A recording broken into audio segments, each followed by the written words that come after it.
అర్హుడెవరు? పూర్వం చైనా దేశంలోని ఒక గ్రామంలో ఒక భూస్వామి ఉండేవాడు. ఆయనకు ఒక్కగానొక్కతే కుమార్తె. ఆమె గొప్ప సౌందర్యవతే కాక సమర్థులైన గురువుల ద్వారా అన్ని విద్యల్లోనూ ప్రవీణురాలయ్యింది. ఆ కారణం వల్ల ఆమెను వివాహమాడేందుకు సంపన్న కుటుంబాలకు చెందిన 3 యువకులు వచ్చారు. భూస్వామి ఆ 3ని అనేక విధాలుగా ప్రశ్నించి పరీక్షలు పెట్టి 3 అన్నిటిలో సమ ఉజ్జీలని గ్రహించాడు. ఆ పరిస్థితుల్లో ఆయన బాగా ఆలోచించి వరుణ్ణి ఎన్నుకునే పని తన కుమార్తెకే వదలడం మంచిదని నిర్ణయించుకుని ఆ సంగతి ఆమెతో చెప్పాడు. భూస్వామి కుమార్తె తండ్రి చెప్పిన దానికి సరేనంది. కానీ వారాలు నెలలు గడుస్తున్నా ఆమెకు వారిలో ఎవరిని వివాహమాడాలో అర్థం కాలేదు.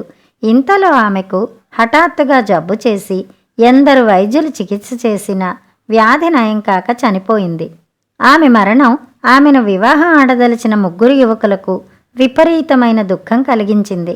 వాళ్ళామె మృతదేహాన్ని ఒక అందమైన పూలతోట మధ్య చలవరాతి సమాధిలో భద్రపరిచారు. యువకుల్లో ఒకడు రాత్రింబవళ్ళు ఆ సమాధి పక్కనే ఉంటూ సమాధిని రోజు పూలతో అలంకరిస్తూ తీరని దుఃఖంతో కాలం గడపసాగాడు. 2వ యువకుడు కుమార్తె పోయిన విచారంలో భూస్వామికి సేవలు చేస్తూ అతడి ఇంటనే ఉండిపోయాడు.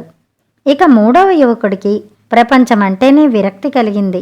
మహాత్ములైన వారిని దర్శించి జ్ఞాన సముపార్జన చేయాలని నిర్ణయించుకుని సన్యాసిలా ఊళ్ళు పట్టుకుని తిరగసాగాడు. ఒక రోజున ఈ సన్యాసి యువకుడికి తాను చేరిన గ్రామంలో ఒక మహాపండితుడు ఉన్నాడని తెలిసింది.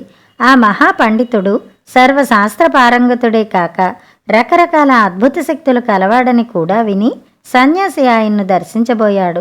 పండితుడు సన్యాసి యువకుణ్ణి ఆదరించి అతడి సంశయాలకు తృప్తికరమైన జవాబులిచ్చి భోజన సమయంలో తనతో పాటు కూర్చోవలసిందిగా ఆహ్వానించాడు.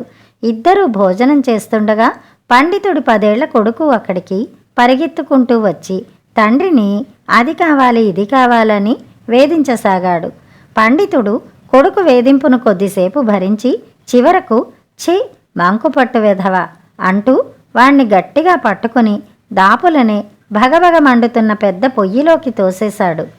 ఇది చూసి సన్యాసి యువకుడు నివ్వెరపోయి తను మహాపండితుడు అనుకుంటున్న వాడు ఏమాత్రం దయాదాక్షిణ్యాలు లేని పరమ రాక్షసుడని భావించి, అయ్యా, నువ్వు మహాపండితుడివని గొప్ప అద్భుత శక్తులు కలవాడివని నలుగురు చెప్పగా విని నిజమేననుకున్నాను.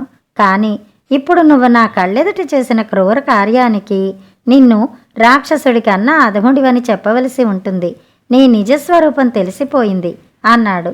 సన్యాసి యువకుడి మాటలకు పండితుడు చిన్నగా నవ్వి, మనుషుల నిజస్వరూపం వాళ్ళు కోపంలో ఉన్నప్పుడు మాట్లాడే తీరును బట్టి చేసే పనులను బట్టి గ్రహించవచ్చుననేది నిజం.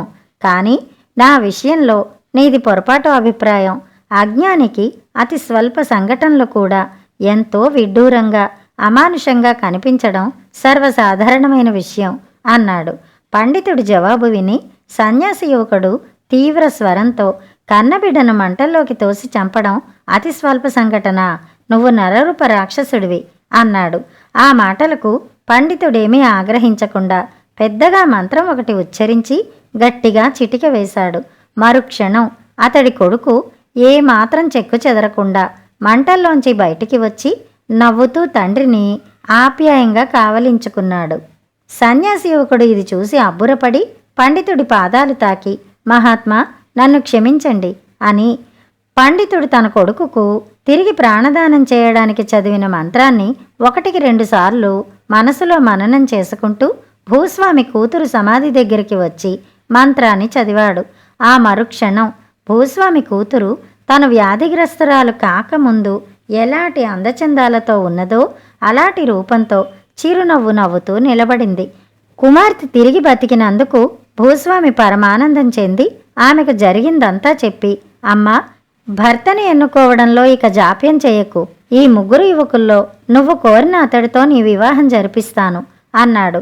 భూస్వామి కూతురు ఏదో అనబోయేంతలో మొదటి యువకుడు, నేనే నీకు భర్త కాదగిన అర్హత ఉన్నవాణ్ణి. నీ సమాధి దగ్గర ఎండనక వాననక పగలు రాత్రులు కాలం గడిపాను అన్నాడు. రెండోవాడు, నువ్వు చనిపోయిన తర్వాత నీ తండ్రికి అండగా ఉంటూ ఇంతకాలంగా అన్ని సేవలు చేస్తున్నాను. నీకు భర్త కాదగిన అర్హుణ్ణి నేనే అన్నాడు. మూడవవాడు నువ్వు లేని ప్రపంచం మీద విరక్తి చెంది సన్యాసిలా ఊళ్ళు పట్టుకు తిరుగుతూ ఒక మహాపండితుడి ద్వారా ఒక అద్భుతమైన మంత్రం తెలుసుకుని నిన్ను తిరిగి బతికించాను. నిన్ను వివాహమాడే అర్హత నాదే అన్నాడు. అంతా విని భూస్వామి కూతురు కొంతసేపు మౌనంగా ఆలోచించి చిరునవ్వు నవ్వి, నేను చనిపోయాక నా తండ్రికి అన్నీ చేస్తూ గడిపినవాడు ఆయనకు పుత్ర సమానుడవుతాడు. నన్ను బతికించే మంత్రం నేర్చినవాడు పరోపకారి కింద లెక్క. ఇక నా సమాధినే అంటిపెట్టుకుని తీరని దుఃఖంతో రోజులు వెళ్ళబుచ్చినవాడు నిజంగా నన్ను ప్రేమించినవాడవుతాడు. కనుక అతన్నే నేను వివాహమాడతాను అన్నది. భూస్వామి కుమార్తె చెప్పిన విధంగా మూడవ యువకుడికి ఆమెనిచ్చి ఘనంగా వివాహం చేశాడు. కథ సమాప్తం. కథ కంచికి, మనం ఇంటికి.